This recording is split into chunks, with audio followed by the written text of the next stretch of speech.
ഇന്നത്തെ വീഡിയോയിലേക്ക് എല്ലാവർക്കും സ്വാഗതം. അപ്പോൾ ഈ ഒരു വീഡിയോയിൽ നിങ്ങൾക്ക് കാണാം, ഇവിടെ ടയർ റൊട്ടേറ്റ് ചെയ്യുന്ന സമയത്ത് ഒരു പൊസിഷൻ, അതായത് ഈ ലോക്കിൻ്റെ ആ ഒരു പൊസിഷനിൽ നമുക്ക് ടിക്ക് ടിക്ക് എന്നുള്ള ഒരു സൗണ്ട്, അധികം റണ്ണിങ് കണ്ടീഷനിലാണ് ഈ സൗണ്ട് വരാറ്. അപ്പോൾ ഈ ഒരു പാട്ട് നമ്മൾ വാങ്ങിച്ചിട്ടുണ്ട്. അതായത് 29 രൂപയാണ് ഇതിൻ്റെ പ്രൈസ് വരുന്നത്. വാങ്ങിക്കുമ്പോൾ റോയൽ എൻഫീൽഡിൻ്റെ ജെന്യൂൻ ആയിട്ടുള്ള പാട്ട് തന്നെ വാങ്ങിക്കുക.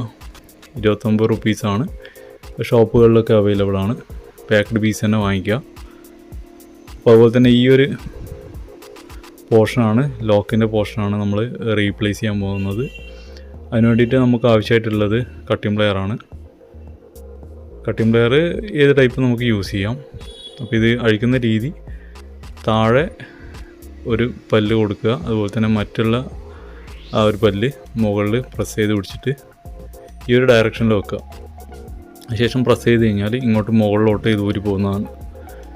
ഇത് കൈകൊണ്ട് നമുക്ക് വലിച്ചു കഴിഞ്ഞാൽ ഈസി ആയിട്ട് നമുക്ക് ഊരിയെടുക്കാൻ വേണ്ടി പറ്റും. അപ്പോൾ നമ്മൾ ഫസ്റ്റ് സ്റ്റെപ്പ് കഴിഞ്ഞു. അപ്പോൾ അടുത്തതായിട്ട് ബാക്കിലുള്ള അതിൻ്റെ ആ ഒരു പാർട്ട് നമ്മൾ വലിച്ചാൽ മതി. പുറകുന്ന് വലിക്കുകയാണ് വേണ്ടത്. അപ്പോൾ അതിന് മുമ്പായിട്ട് ഇവിടെ ഫ്രണ്ടിൽ ഒരു അഡീഷണൽ ആയിട്ടുള്ളൊരു പത്തി വരുന്നുണ്ട്, മുകളിലാണ് വരുന്നത്.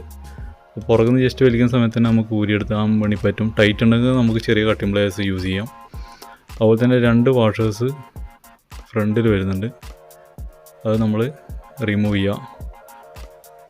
അപ്പോൾ അതുപോലെ തന്നെ പുറകു വശത്തും നമുക്ക് കാണാൻ പറ്റില്ല, സെയിം വാഷേഴ്സ് പുറകു വശത്തും വരുന്നുണ്ട്.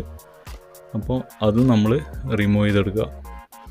അപ്പോൾ ആ ഒരു ബാക്ക് പോർഷൻ നമ്മൾ വലിച്ചാൽ കിട്ടുന്നതാണ്. അതെല്ലാം ടൈറ്റൊക്കെ ഉണ്ടെങ്കിൽ കട്ടിംഗ് പ്ലെയർ വെച്ചിട്ട് നമുക്ക് ഊരിയെടുക്കാം. ഇവിടെ നിങ്ങൾക്ക് കാണാം, ഇതിൻ്റെ ഒരു പ്രശ്നം വരുന്നത് കറക്റ്റായിട്ട് ലൂബ്രിക്കേഷൻ വരുന്നില്ല. അതായത് ഇവിടെ തുരുമ്പിൻ്റെ അംശം നല്ലോണം വന്നിട്ടുണ്ട്. ആ ഒരു കാരണം കൊണ്ട് തന്നെ നമുക്ക് ഇത് കറക്റ്റ് റൊട്ടേഷൻ ചെയ്യുന്ന സമയത്ത് ഇവിടെ ചെറിയൊരു സൗണ്ടൊക്കെ, നോയ്സൊക്കെ വരാനുള്ള സാധ്യതയുണ്ട്. നമുക്കിത് ക്ലീൻ ചെയ്ത് യൂസ് ചെയ്യാൻ പറ്റുമോ എന്ന് വെച്ച് കഴിഞ്ഞാൽ യൂസ് ചെയ്യാൻ പറ്റും, എന്നാലും അത് പെർഫെക്റ്റായിട്ട് മാറില്ല. അപ്പോൾ ചെറിയൊരു 30 രൂപയൊക്കെയല്ലേ വരുന്നുള്ളൂ. അപ്പോൾ നമുക്ക് റീപ്ലേസ് ചെയ്യുന്നത് തന്നെയാണ് നല്ലത്. അതുപോലെ തന്നെ വാഷേഴ്സ് തേയ്മാനം വരുന്ന സമയത്തും ഈ ഒരു ഇഷ്യൂസൊക്കെ ഉണ്ടാവാം.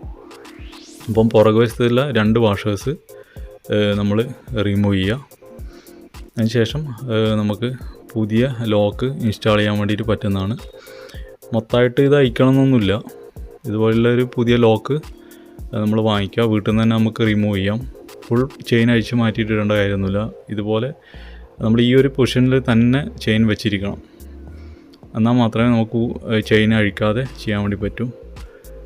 അപ്പോൾ ഈ ഒരു പോർഷനിൽ ഇതേ രീതിയിലാണ് നമ്മൾ ചെയിൻ പുതിയതായാലും പഴയതായാലും അഴിക്കുന്ന സമയത്ത് സെയിം മെത്തേഡ് തന്നെയാണ് യൂസ് ചെയ്യേണ്ടത്.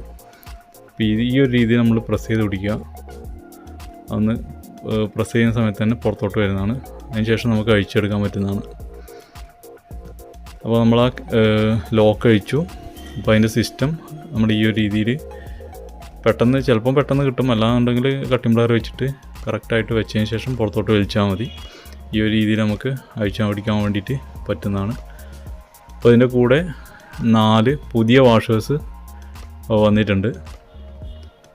അപ്പോൾ 2 വാഷർ നമ്മൾ ഊരി മാറ്റുക. അപ്പോൾ അതിനുശേഷം പുറകു വശത്തു കൂടിയാണ് നമ്മൾ ഇടുന്നത്. ഇവിടെ നിന്ന് നമ്മൾ ചെയിൻ റൊട്ടേഷൻ ചെയ്യാൻ വേണ്ടി പാടില്ല. ഈ ഒരു രീതിയിൽ തന്നെ വെക്കുക. ബാക്കിൽ നിന്ന് മാക്സിമം മുമ്പോട്ട് പ്രസ് ചെയ്യുക. അതിനുശേഷം എന്നാൽ മാത്രം നമുക്ക് അതിലോട്ട് വാഷേഴ്സ് ഇടാൻ വേണ്ടി പറ്റും. ബാക്കിലും ഫ്രണ്ടിലും 2 വാഷേഴ്സ് വെക്കുക. അതിനുശേഷം അതിൻ്റെ മുകളിൽ വരുന്ന ഒരു പാർട്ട്, അതായത് പത്തി, നമ്മൾ അതിൻ്റെ മുകളിലായിട്ട് ഫിക്സ് ചെയ്ത് വെക്കുക. അപ്പോൾ നമുക്ക് കൈ കൊണ്ട് പ്രസ് ചെയ്ത് കഴിഞ്ഞാൽ കറക്റ്റ് കിട്ടണമെന്നില്ല. അപ്പോൾ നമ്മൾ ആ ഒരു മുകളിലുള്ള പത്തി വെച്ചതിന് ശേഷം ഇതുപോലെ ലോക്ക് അതിൻ്റെ മുകളിൽ കറക്റ്റായിട്ട് വെക്കുക. കട്ടിംഗ് പ്ലെയർ വെച്ചിട്ട് ജസ്റ്റ് ഒന്ന് പ്രസ് ചെയ്ത് കൊടുക്കുക. അപ്പോൾ പ്രസ് ചെയ്യുന്ന സമയത്ത് കറക്റ്റായിട്ട് ആ ഒരു ലോക്കിലോട്ട് വീഴുന്നതായിട്ട് നമുക്ക് കാണാൻ വേണ്ടി പറ്റും. കറക്റ്റായിട്ട് വീണ് കഴിഞ്ഞ ശേഷം നമ്മൾ ഈ കട്ടിംഗ് പ്ലെയർ റിമൂവ് ചെയ്യാം. നമുക്ക് നമ്മുടെ കുറച്ച് വീതിയുള്ള ടൈപ്പ് കട്ടിംഗ് പ്ലെയർ വെച്ചിട്ട് ഇതുപോലെ പ്രസ് ചെയ്ത് കഴിഞ്ഞാൽ ഈസി ആയിട്ട് കറക്റ്റായിട്ട് ലോക്ക് വീഴും. ഇപ്പോൾ സിമ്പിളായിട്ടുള്ളൊരു വീഡിയോ ആണ്.